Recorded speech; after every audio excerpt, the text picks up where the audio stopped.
2 meeting of the Borger City Council. The 1:30 session. The chair recognizes the presence of a quorum. Please stand for the Pledge of Allegiance, and indication to be given by Councilman Loftus. I pledge allegiance to the flag of the United States of America and to the republic for which it stands, one nation, under God, indivisible, with liberty and justice for all. Let's bow. Our Heavenly Father, we thank you again for this day that you have blessed us with. We thank you for every blessing that you have put upon this city. And also, most of all, Father, we come before you at this time, thanking you for being with Officer Brock Tullis. And we pray, dear Father, that you will help him to have a speedy recovery and come back. And also, we want to thank all our first responders, our city employees, and our staff for all the work that they put in here at the city. And we pray that you continue to bless them and bless us as we prosper here in thy name. And we ask these that you continue to bless us and guide and direct our steps. In Christ Jesus' name we pray. Amen. Amen. Amen. This time we will entertain questions, comments from citizens. Okay. Oh, yes, sir. Hello, my name's Joshua Wharton, and I work for Congressman Ronnie Jackson. So I just, travel around with meetings with elected officials and stuff like that. And so we just wanted to let y'all know that if y'all ever need anything, to feel free to reach out to us. The congressman truly believes that government starts and should stay in the city, and this is where the most important work is done. And so if y'all ever need anything, feel free to reach out to our offices and stuff like that. And that goes to everyone here as well. Citizens and elected officials alike. So unfortunately he can't be here today. He's in DC in session, but he wanted us and me just to let y'all know if y'all ever need anything, feel free to reach out, help with anything, whether it be federal or state. So thank y'all so much for all the work that y'all continue to do for the people here at Borger. We appreciate it. Okay, thank you, Josh. Any other citizens? Okay, we'll move on to item 5, City Manager Report. Mr. Spradling. So I do want to start today kind of giving you an update. As some of you have known, we did have an officer involved in a critical incident yesterday. Corporal Tullis was shot with non-life-threatening injuries. Of course, we're happy to report that he has been released since last night and is on the way to hopefully a speedy recovery. They were responding to a domestic incident, and luckily it turned out maybe not ideally, but as best as the situation could with no other injuries. So I do want to commend the police department, all the other officers and the dispatchers and the fire department that all responded to that. What I said a lot last night was for them not to focus on what went wrong, but to focus on what went right, because last night a lot more went right than what went wrong. And so that's kind of where we're at. That the subject is in custody and has been charged, but if y'all have any questions, the chief is cornered right now. No, I want to echo that. Our police department has shown considerable wisdom, discretion, and professionalism in responding to critical incidents. That when you're in those kind of situations, adrenaline takes over, and our assessment is kudos.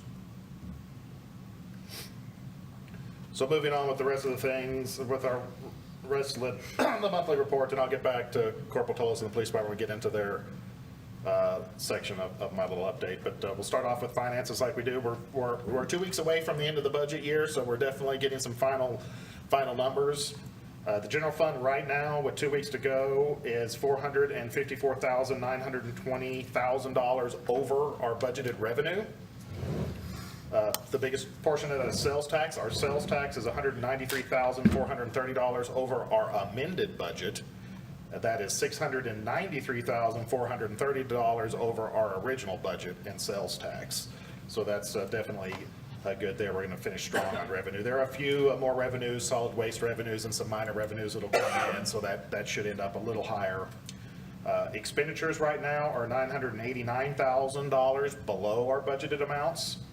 We average about $705,000 in expenditures each half month.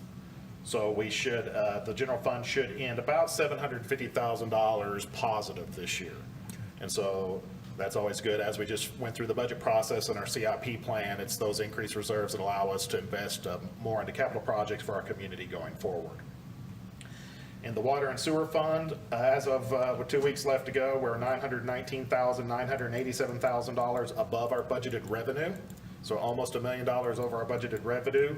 Of that, $225,877 is increase in water sales.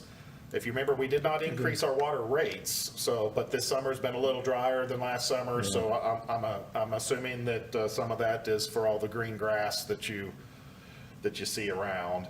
It's just, all the weeds don't get that water, they get the rain and seem to grow much better than the others. $311,000 is our increase in water sales to Nutrient over the year, over budgeted amounts, and $463,929 is the increase of Phillips 66 water sales over our budgeted amounts.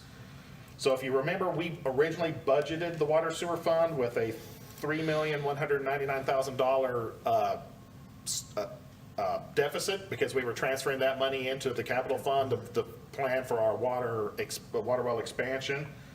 Then we amended our budget several months back because we saw those revenues were going up, and so we amended that deficit down to $2.7 million. And based on how we're performing with revenue and expenditures now, it looks like we're going to end up with $1.7 million in deficit. So that will offset that $3 million that's going to capital. So we're doing pretty well there, and I'll talk about the well project when we get into the utility department. And hotel occupancy tax, we've collected so far $404,477. That is $54,000 over our budgeted amount.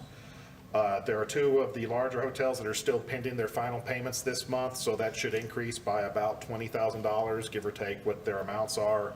And so, of course, that balance offsets what we have to support on the dome payment, so that's definitely positive. In the venue tax, if you remember, we amended the venue tax revenue to $115,650. We've collected $116,000, over $650 to the good right now, with about $4,000 left pending. And so the venue supports the venue part of that debt payment, so we're looking really good there. That will go into the fund balance so that we can offset a year if we end up being short or collections get a little wonky with hopefully not another pandemic, but something else. So going through our departments, emergency management, IT, and dispatch, they've got another CPR class coming up October 13th for city and county employees. Of course, we've been trying to make sure that our public building staff have got the basic first aid and CPR to serve our citizens should something come up. They've got the mass casualty exercise, tabletop exercise planned in October, which will be at the Dome. That's a regional exercise, so we'll have a lot of the regional responders in town, so we're excited, A, to get the experience of that mass casualty exercise and to show off the Dome a little bit to our regional emergency responders. They're also coordinating with IACX, that's Rock Creek. Yeah. On an evacuation drill as we kind of work through some of their management changes, and so that'll be good. They're also working to schedule, in conjunction with the police department and the county, a drug take-back, which will be scheduled for October 19th. So that's prescription drugs, all those unused medications that you need someplace to get rid of safely. We're working on that, and we will have more information on that as it gets closer. Our master drainage plan is now 73% completed. If you remember, that was funded by a FEMA hazard mitigation grant. And so we're about 73% done with that as we move forward. So we're starting to see some work on that. With some of the other things we've been doing through communication and some of our other events, we had 200 new signups for our Everbridge mass notification system in the last month. So we're glad to see some more people getting signed up for that. That's both good for emergency and non-emergency. You can set your preferences. We do have a flyer that will be going into our utility bills in the month of November for those that maybe haven't gotten another way to sign up. They can fill that out and drop it off at any city facility. So we currently have 2 vacancies in dispatch we're working to fill. One got a job at Phillips, and one other that is left. And of course, in addition to the good work that the dispatchers did last night and on Sunday over the pursuit and all of that, we kind of had a first, at least in my career, over last month. The dispatcher was able to help a citizen give birth over the phone before medical care got there. So that's, you know, a nice little change and trying to keep calm, but they did a great job with that. We also now have text to 911 is active in the dispatch center and all the regional dispatch centers. So we are receiving 911 texts if you're in a position where you can't call or need to send information. I will remind people that even texting 911, it should be for emergency uses only and not just because you need a cop because the neighbor's dog is on your lawn or your pizza's late. Yes, we have a non-emergency number. Right. And so we would still encourage those to go through the non-emergency lines, but if you are in a situation, you can do that. The new iOS 16 and the iPhone 14 have got some automated systems to link with that, so that if it detects a crash and automatically calls 911, it can automatically text your medical information that's in your phone or your identification in case you can't get information out. So that is bringing a lot of new capabilities, and we're excited about that. We have started the construction work on our radar site upgrade that's part of the cooperation agreement with Pantex, and so we're glad to see that moving forward. And of course, all of our public safety agencies, including dispatch, have been working hard, getting adjusted and working out all the little kinks out of the new computer-aided dispatch system. HR is getting ready for open enrollment, so we'll be getting employees meeting with for their health insurance for the next year coming up in the next month, and she's also getting ready to be the chair of what I call our award committee. So we've got some awards that we're about to start nominating for as we want to continue to recognize our employees more, and so we've got a lot more awards coming through for our annual banquet, and a group of those awards will be voted on by a committee of their fellow employees. So she's working on that. In the fire department, as always, they've been busy. They've got 3 more firemen have completed their hazmat technician certification. So those are always good skill increases. We've got 1 that's completed his training officer 1 certification, and 1 fireman that's completed his fire officer 1. All 3 crews went through live fire training at the Amarillo Training Ground last week, and so as we get ready for our ISO certification, we're continuing to keep up those skills. Phase 2 of ISO is going on today, so out of the 3 phases, so we are getting ready for that. Deidre's been working fire department as well as Seagraves has selected our fire engine as a finalist for their calendar, so we've been taking pictures. Is it gonna have our logo on it? It will have all marked up with our name on it and all of that, so you know, our our $745,000 will get us a picture and a calendar. So I would say that's cheap advertising, but I'm not for sure that's very cheap advertising. But the truck is a great service to our community and definitely needed. So we'll take what we can. The fire department also helped the Chamber of Commerce with their golf ball drop out at the country club this week. So they tried to see if Apollo would drop it out of their helicopter, but their new helicopter has got some difficulties in opening a window to let a bunch of golf balls drop out. So the fire department and the ladder truck stepped in. And then they also had 40 volunteers from the Church of Jesus Christ of Latter-day Saints help paint fire hydrants. And so they went around town and got 240 of about our 560 fire hydrants painted, at least the barrels. You will notice that they didn't paint the caps, and just kind of a reminder, those are color-coded based on the flow of the hydrant. And so as we're in the middle of our testing phase, we wanted to double check and make sure that all the logged flows are correct, so when they go back and paint the caps, that they'll be the right color so that they kind of know what kind of water they're pulling. But so that's definitely a good help, and I guess it got a lot of attention because I also found out that the group on 1 or more occasions got called in as vandalisms. So somebody thought they were out vandalizing the fire hydrants, but they were helping us. So in the In the police department, prior to his critical incident yesterday, Corporal Tolis got some kudos from the county. He was up off duty at a district courtroom when the defendant had an incident. At the same time, the bailiff had left the courtroom. So Corporal Tolis was able to calm that situation down, and I've been joking with him prior to this if he planned on opening a counseling office, but he assured me that he felt his current job was more appropriate for him than counseling. We'll see if he's changed his mind after yesterday. The police department has also executed two search warrants last week, one for a wanted person and one for a drug arrest, in the last month. They're in the process of doing final interviews to select the new patrol lieutenant. David Watson has submitted his intent to retire at the end of this month, so he'll be leaving the police department, retiring September 30th. Police department also put on their craze class at the Dome and had a really nice turnout for that. We'll talk a little bit more about that in the public engagement section.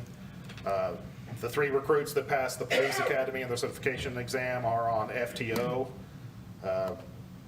One of them was introduced quite well to law enforcement work yesterday and the day before, and I'm proud with how he's been handling that. That's a lot to deal with after 11 days on the job. But they're getting a good learning and going through that. And then I want to kind of point out a lot of hard work that Captain Sims and Dustin Henderson have been putting in on the CAD and RMS upgrades. They've been doing a lot of work kind of outside their normal scope to make sure that that transition has been as smooth as it can. We also have training set up next week in the police department, so they do continue to focus on training, which I will continue to support to the best of my ability, because I do believe you've seen the payoffs of well-invested training in the last 2 critical incidents in the last week, so we definitely want to keep up with that. Following in that training line, as we get into Public Works has got supervisor training scheduled for Friday, so we're going to start putting all their supervisors through some supervisor training to help them become more professional and support their staff, so we're excited to see how that works. Street Department in the last month, they were able to finally complete the patching of the American Legion parking lot there next to the Dome, so we got that all kind of squared away. That definitely looks a lot better. We got gas and water cuts taken care of on College and Harrington, and right now they're working on a joint project to pave the alley behind Bulldog Motors, so they use the alley paving program to work through that. We do still have a pretty good length of water cuts and potholes to fix, and again, I just want to keep reminding you that on a good week, we can get asphalt 3 times a day, 3 times a week. On a normal week, probably 2 times a week, so there's just a lot that kind of slows us down, but we're working on those as fast as we can.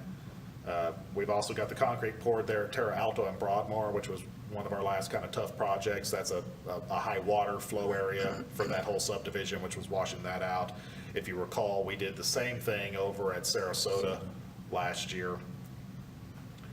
The service center continues to work. They just finished one auction and they're getting ready for the next auction. We are still seeing positive auction values to help offset our cost of replacing those vehicles, which is good because we are seeing increases in vehicle costs going forward. Solid waste, believe it or not, we got our new side loader late last week. It only took 352 days or something like that. Actually, did we order that one early? So, but it's here, so we're glad that we'll take it. We also got our 2 new dump trailers that we amended the budget for to help support the bulk waste self-help program. And then they've been working on the dumpsters, which are on our agenda today that we'll talk about later. Parks, we did get our Christmas tree replacement parts in finally. So the Christmas tree will be back this year, and we will take some proactive measures should we get a wind forecast into that severity again.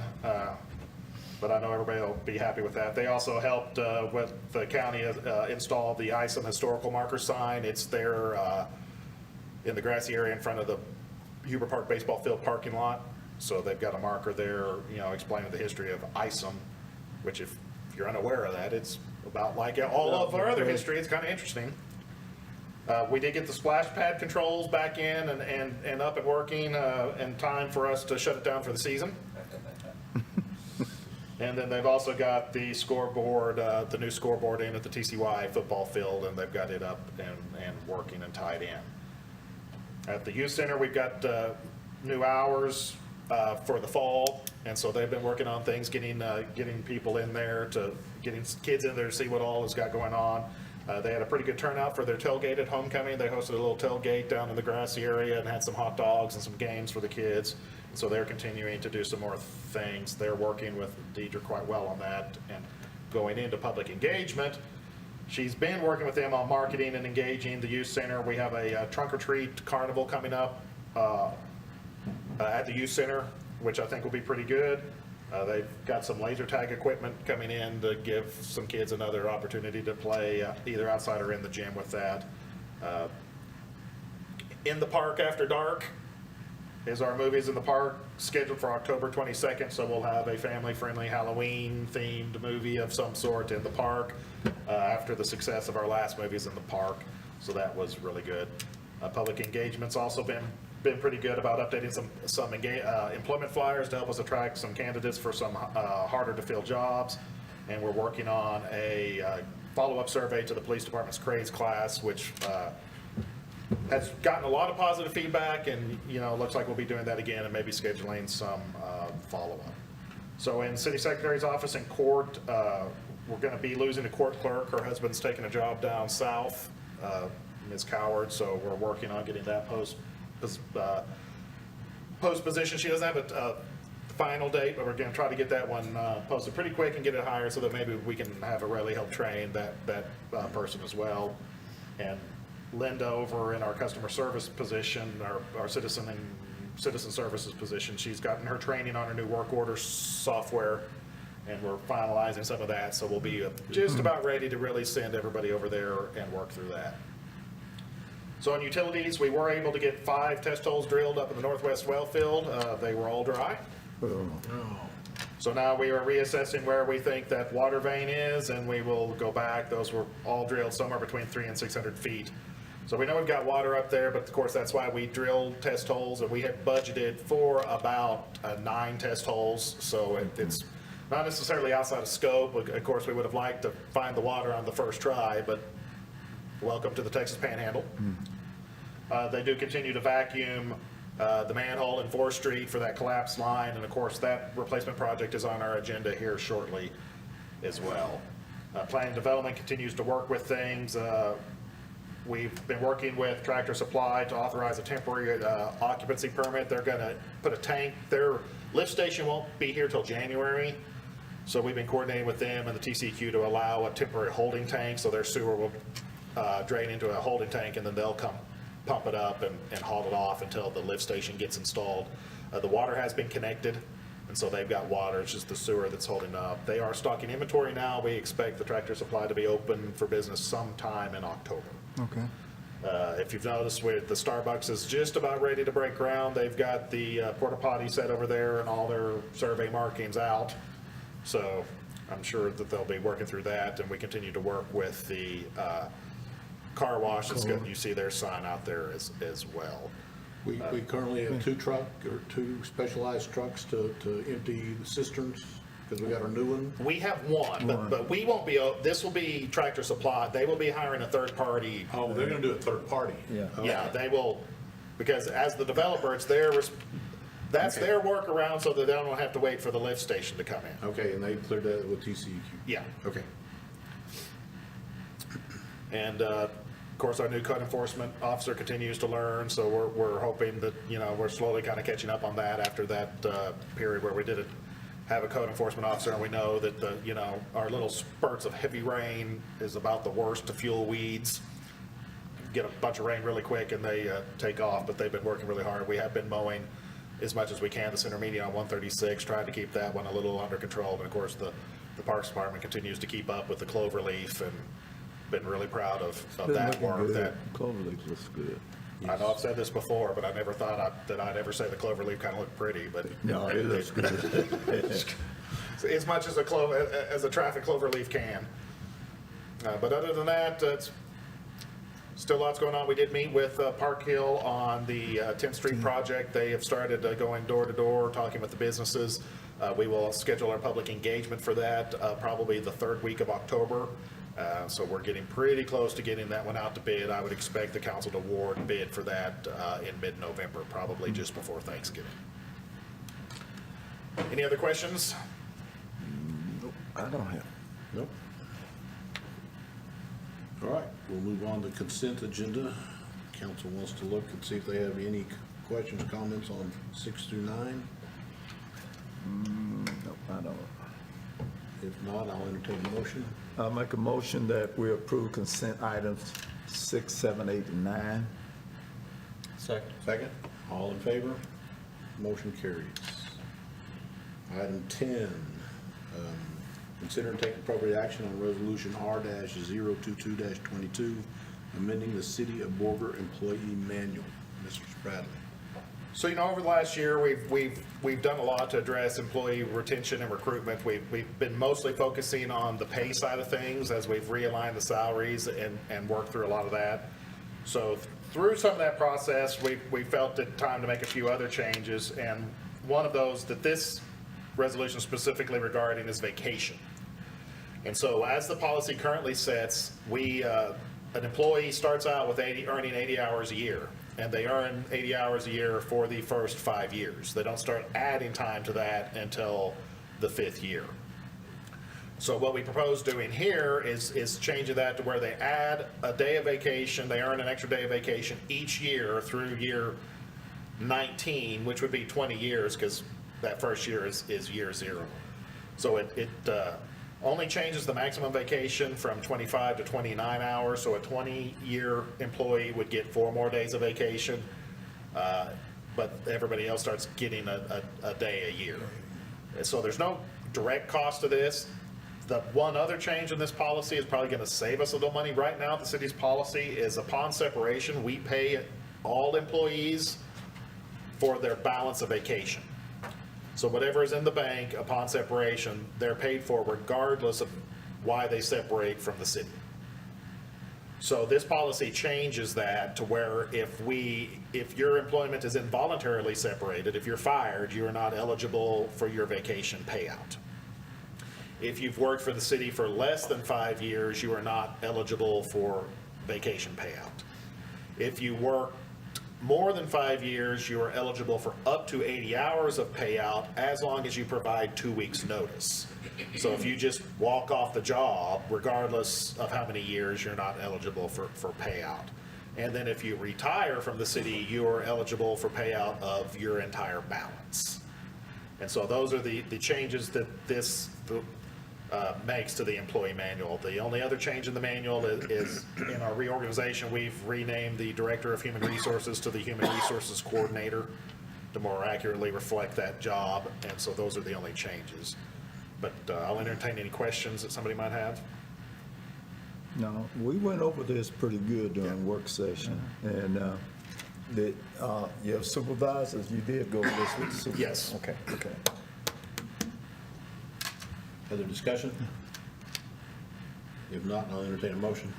I move to approve resolution R-022-22, amending the City of Borger's Employee Manual. I second.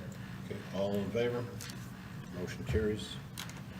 Item 11, consider and take appropriate action to approve ordinance O-011-22, adopting provisions affecting participation in the Texas Municipal Retirement System authorized by Section 852.205, Title B of the Texas Government Code. Mr. Spradley. So again, with along the same lines, trying to, improve those benefits that we offer to help with recruitment and retention, this ordinance would change our vesting period from 10 years to 5 years. So in the packet, if you'll notice, we are the only city in the Panhandle South Plains region that has 10-year vesting. Every other city has 5-year vesting. And so what that means is when we contribute 14% of an employee's salary, and the employee contributes 7%. So 21% of employee's salary goes into TMRS. However, you're not entitled to our portion being calculated into your annuity until you vest. So employees that leave before 10 years of service will never earn the matching percentage that we put in, and can also never retire from TMRS. So they've got to take it out and roll it over into something else unless they plan to come back in a short period of time.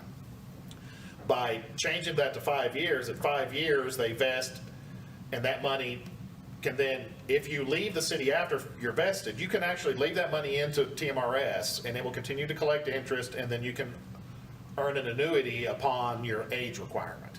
Now, I'm not saying, if all you ever did was work 5 years and that's the only money in there, it probably wouldn't be very much, but it at least allows you to earn an annuity with our 14% included, and not just the 7% that you would have to roll over into an IRA or some other private retirement. So I've thought about this a long time. Even when I was a patrolman at the police department, I never did really understand why we had 10-year vesting. And going back and doing a little changes, prior to mandatory Medicare participation, the city provided retirees with 100% health insurance for their entire life. And that was one of the few things we did that most other cities did not do. And since that was going to be that applied to anybody that was eligible to draw a TMRS annuity, which would include any vested employee. So at that point, they chose the 10-year vesting because that health benefit was a significant cost and a significant benefit. Well, in 1986, the laws changed. We had to start contributing into Medicare for all employees, and then slowly we got away from the employee health benefit past retirement. We do offer employees the ability to purchase health insurance at our current group rate, until they're eligible for Medicare, and then we do offer Medicare supplement plans. So we still provide some amount of retiree health benefit, but we're not paying 100% of the cost like we used to. So with that being gone, the reason for that 10-year vesting is really no longer there.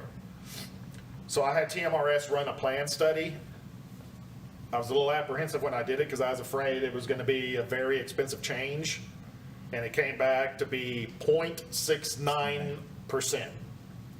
So we're budgeted to pay TMRS $1.4 million in matching contributions next year. This change will add about $56,000.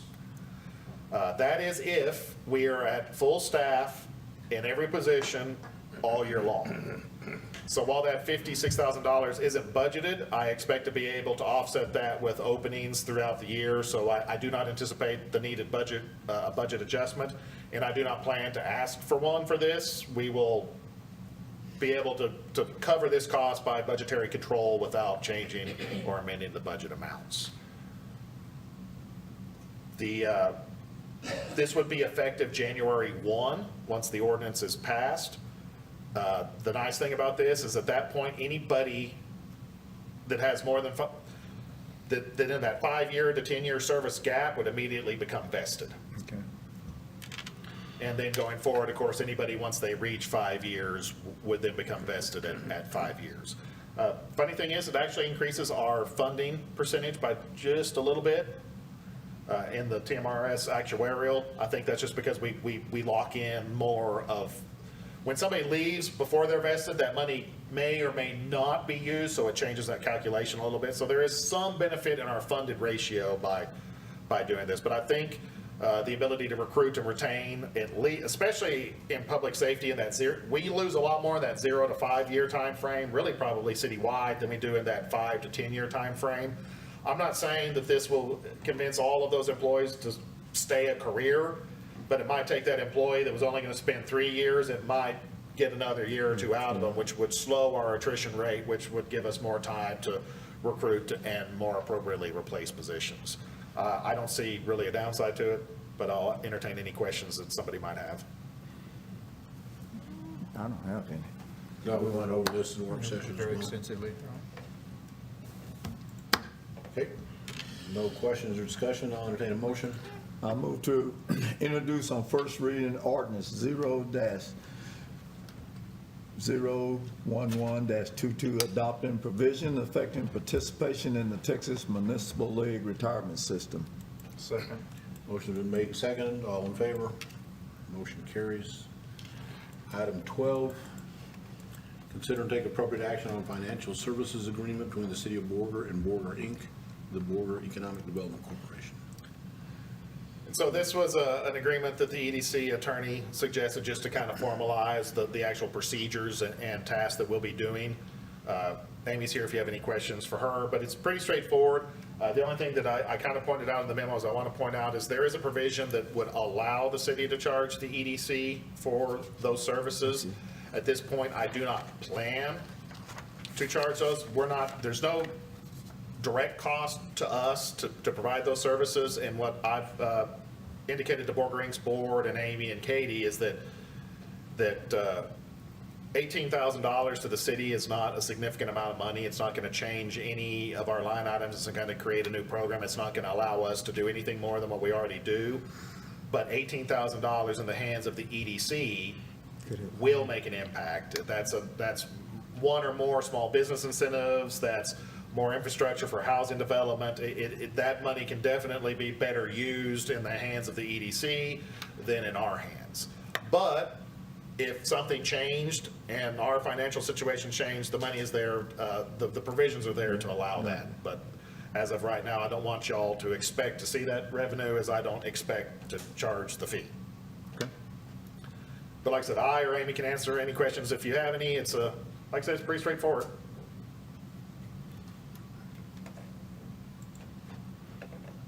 Questions, comments? No, I don't have any. I'll entertain a motion. I move to Go ahead. Go ahead, Pete. I move to approve the financial service agreement between the city of Borger and Borger Inc. I second. Motion's been made and seconded. All in favor? Motion carries. Item 13, consider and take appropriate action to approve the purchase of 108 3-yard dumpsters from Roll Offs USA in the amount of $78,945 using buy board cooperative purchases and contract number 599-19. So, we did budget for some dumpsters in our current budget year. However, we weren't quite able to order as many as we had budgeted because with inflation, the price of dumpsters went up a little over $1,100. So that kind of reduced the amount that we were able to buy. Since that time, the price of them have come down to the $695 that you see on here, which is only about $100 increase from what we were paying, which is much more reasonable.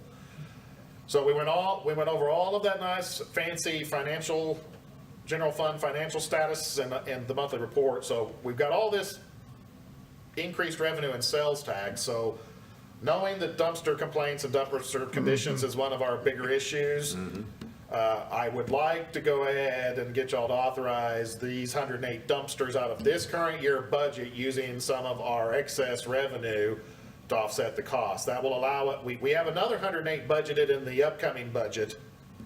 And really, these have been planned to go ahead and order to get them coming for next budget year, but I decided since we didn't get as many as we want this year, it might be nice to ask y'all to go ahead and let us get some more. And since these have a pretty good life, I think this is a good use of some of that surplus revenue. And then we will be coming back to you in a couple of months to order some in the fiscal year 2023. All I gotta say, we need them. If we can get them, we need to get it. Refresh my memory, in the height of COVID where everything was nuts, we skipped a year, did we not? We didn't skip a year, but we skipped a load. Load. All right, I'm not tracking. Well, so 108 dumpsters is 3 loads. So there was a load we were gonna get, but we didn't get the load. So we got some, so it strung it out a little bit. So and I will remind you, we have about 3,400 dumpsters. So citywide, there's 3,400 dumpsters, and so you can imagine at 108 a year, that's about 36 years to replace every dumpster. Now, we're still doing the bottom half repair on some of them? Yes. Okay. So there's money in the operating budget for that, so we've got enough money to, in reality, between new dumpsters and repairs, we're probably touching maybe 250 dumpsters a year. 3,200. 3,200, okay. And these are the side loader type dumpsters? Yes, Okay, yeah, I wanted to make sure yeah. when you said roll off, it's like, these the big ones? Or Yeah, these are the big ones. With the dumpster repair, we can get maybe, depending on where they're at, the average dumpster's maybe 10 years of life.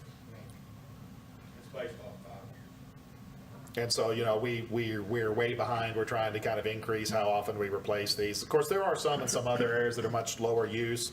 That's why we're trying to push to get back to 2 pickups twice a week, because if you're picking them up more often, there's less weight. If there's less weight, there's less stress on the metal and on the truck. But, solid waste continues to be an area with CDL drivers that we kind of struggle with recruitment and retention. So, it's an uphill battle, but we are trying. At this rate, in the 18-month period of what we got planned, we probably will replace about 300 or 350 dumpsters. I will just add, and we've kind of talked about this, and I know that it's maybe not ideal, but we're getting about 20 years of life out of a polycart, Yeah. and they're $70. They also have to be stored in a house or something like that, so just going, Yeah, I'm just, just saying. I'm just dropping some information. Nothing more than that right now. All right. Any other discussion? If not, I'll entertain a motion. I move to approve the purchase of 183-yard dumpsters from Roll-Offs USA using Borger Cooperative Purchasing Program, contract number 599-19, in the amount of $78,945. I'll second. Motion's been made and seconded. All in favor? Aye. Motion carries. Item 14, consider taking appropriate action to award the bid for the 2022 Downtown Wastewater Improvement Project base bid proposal and alternates number 1 and 2 to Bo Simon, Inc. in the amount of $889,821.75. Mr. Spradlin. So, we've been working on this, engineering this, and getting ready for bid for a while. We thought we were making good progress and we'd get able to schedule this before it collapsed. Well, that did not happen. So the old concrete sewer line between 3rd and 4th Street on the east side of Maine has collapsed. This project will replace with all alternates the totality of the concrete sewer line on that side of the alley. And so we had budgeted $769,000 for this project. We bid it out with an alternate just in case we got high bids. And so alternate number 1, so the base bid is from 4th Street to 2nd Street. That's the part we know we need to do. Alternate number 1 adds 2nd Street to 1st Street, which is the last of the concrete line. So that would collapse at some point. So that'll get us tied in to better line.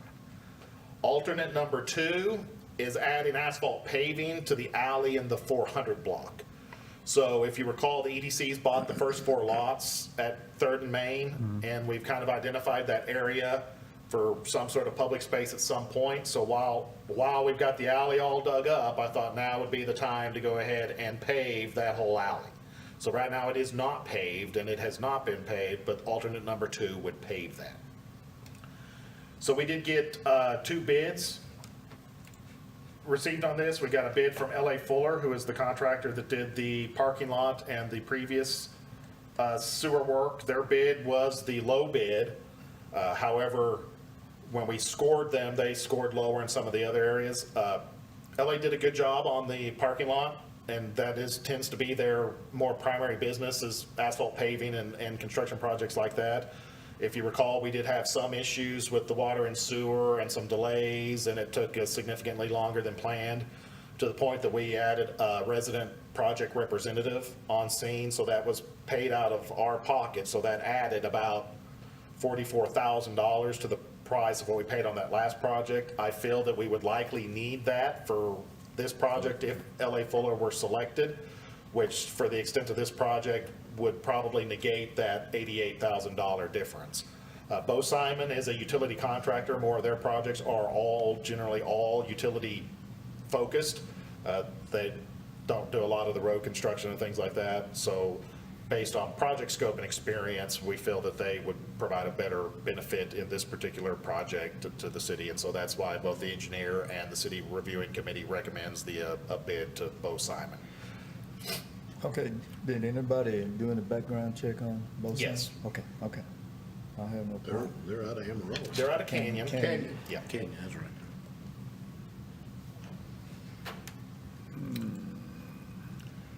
You did say that the life expectancy on the sewer lines had already extended way past, right? Yeah, Way past time to be. yeah, the concrete lines are actually original to the city's original sewer construction in 1927 through 32. And like,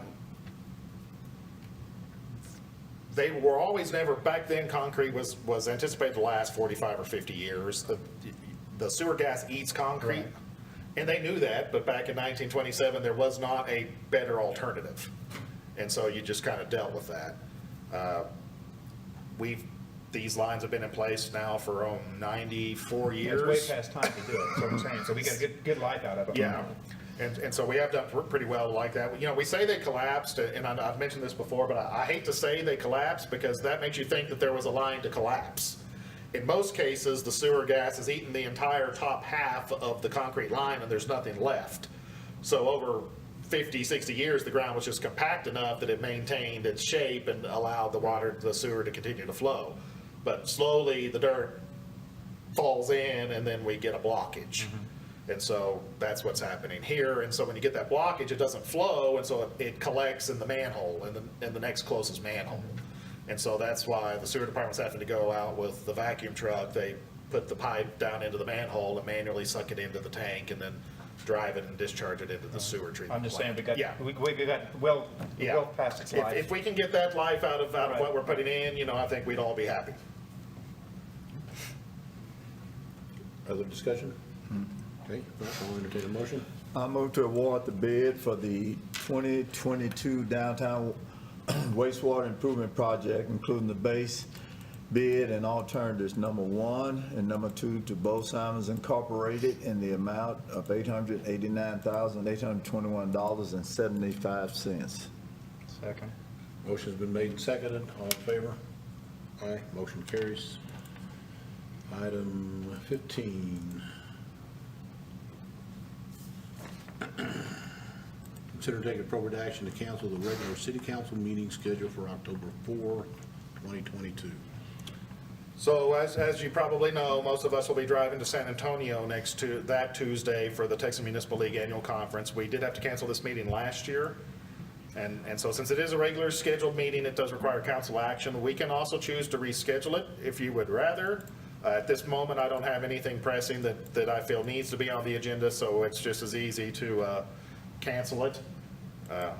We've thrown a lot at y'all over the last several months. We've had some pretty lengthy agendas and lots going on, so I think if you want to treat yourself and cancel a meeting, that would be more than acceptable here.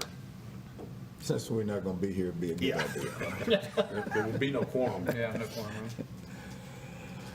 Okay. I'll entertain a motion to cancel the regular city council meeting of October 4th, 2022.